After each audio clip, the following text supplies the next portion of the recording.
Welcome agents. Earlier today the Division revealed the November monthly activities which, just like the October and September release, confirms when the Division 2 devlog will be and what activities you can expect in the world of the Division for November.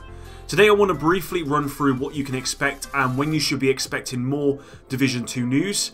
As always, if you enjoy this video, please drop a like and let's try and hit 200 likes on this one. If you're interested in amazing games at cheap prices, check out my affiliate link below with cdkeys.com. With all of that said, let's get into this. First off, it appears we are going to be getting double rewards for the completion of high value target missions, meaning you will have double the chance of getting a possible exotic or classified piece of gear you have been waiting for. I have to admit that I rarely do any of the HVT missions, except for the 8 you needed for the Deadeye Shield. Tell me agents in the comments below, who does HVT missions on a weekly basis? I'm curious to find out, as it's likely somewhat similar will be coming within the Division 2. I just hope if it does come back in the Division 2, it's less about finding the absolute tank of the group and shooting him for an hour, and it's more about trying to actually locate this person via leads, for example. Anyway, this will start on November 2nd and end on November 5th. Moving on, and we have the Fang shield due to be released on November 8th, right when the HVT double rewards end. Now the Fang shield was originally set to be released on November 13th but was then moved forward, meaning you will have more time to complete it. The Fang shield, named Tooth and Claw, can be obtained by completing all missions that are available on legendary difficulty. At this point we don't know if this will be retroactive, and I'd be surprised if it was, meaning that if you have already completed these missions you will likely have to do these again once the shield is active on November 8th. For me, this is one of those shields I would really love to complete, but I just don't know if I have the patience to complete it. I'm not a massive PvE person, and I would likely have to matchmake for these missions, which can sometimes be awesome, don't get me wrong, but other times not so. I'm sure some of you are monsters at PvE, and maybe you can teach me in the ways of the Division PvE, but until then, I will try my best. Next up, we got something for all you Dark Zone junkies out there. Dark Zone Double Weekend. From November 16th, the Dark Zone Double Weekend will begin until the November 19th, meaning that you have a really good chance of getting some loot you want, as the supply drops fall twice as often. This also means that anyone who loves going rogue, and who doesn't love going rogue, would likely really enjoy this too, as they chase down all of the people attempting to get gear they're missing or cutting ropes on unsuspected victims. I used to roam the DZ on the daily, and if there's one thing I've learned from going rogue all this time is that if you're going into the DZ with the mindset that you can farm some NPCs and jump on these supply drops at every opportunity without preparing for someone like me to flag on you, well, you're not going to enjoy your experience, and I'd highly recommend you get out of there. Anyway, next up, and we have the next global event, Onslaught, which is basically gambling. I mean, sometimes you will have a buff, sometimes the NPCs will have a buff, and your job is to find the right counter. As with all global events, Onslaught has 3 modifiers. We have the Onslaught Global Event, which is always active and says deal burn, bleed and gas effects to enemies in addition to normal damage. Reload to change the effect. We then have the Savage Onslaught modifier, which says enemies are vulnerable to one effect type and resistance to others. Agents take increased damage from resistant enemies. And lastly, we have the Brutal Onslaught modifier, which is a group modifier and says when 2 or more group members kill a vulnerable enemy within 2 seconds, each member can reload to gain a bonus damage for a single clip.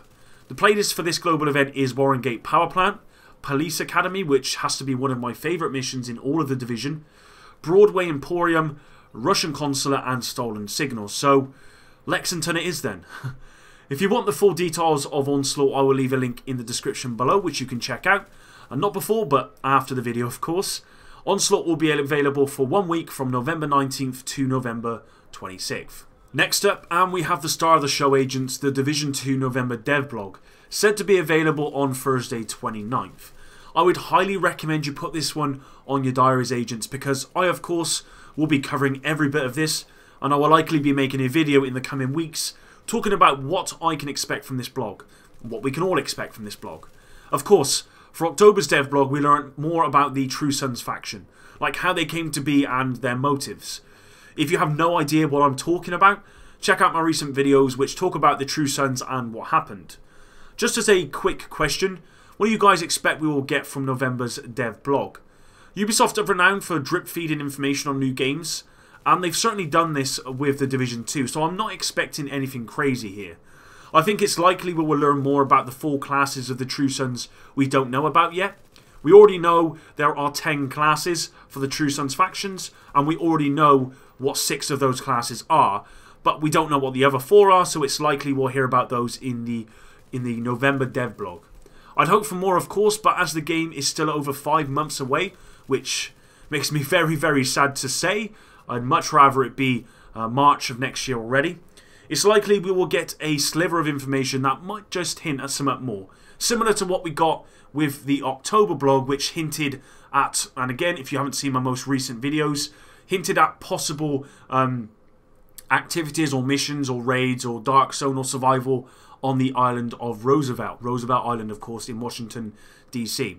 Like I said, though, speculation video will be coming up in the next couple of weeks, so turn on notifications to make sure you don't miss it, and any of my Division or Division content. Last and probably least, we have the 2x fill proficiency cache activities starting on November 30th until December 3rd. And that's about that for that one. I forgot to mention, agents, that the classified gear available with the Onslaught Global Event is Firecrest, Lone Star Predator's Mark and Reclaimer. I still need Predator's knee pads, 3 pieces of Firecrest, and I believe 1 or 2 pieces of Reclaimer, so I will likely be grinding this event for the pieces by doing Lexington, of course. Let me know if any of you agents are missing any gear from this event.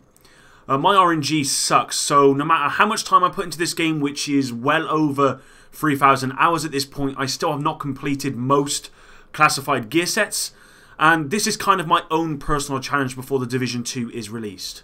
So, there you go, agents. At this moment in time, I am constantly checking for the Division 2 news. When I am not sleeping, I am checking Twitter, Reddit and general game news websites every hour for the latest news to bring to you, agents. So, I'd highly appreciate it if you shared this video with anyone who might be interested in my content. As I confirmed in yesterday's Anthem video, I will be more active in uploading news about Anthem into the future, as this looks like a game I want to invest some of my time into. As always, agents, your support is truly overwhelming, and without you, my dream of becoming a big YouTuber one day is still a reality.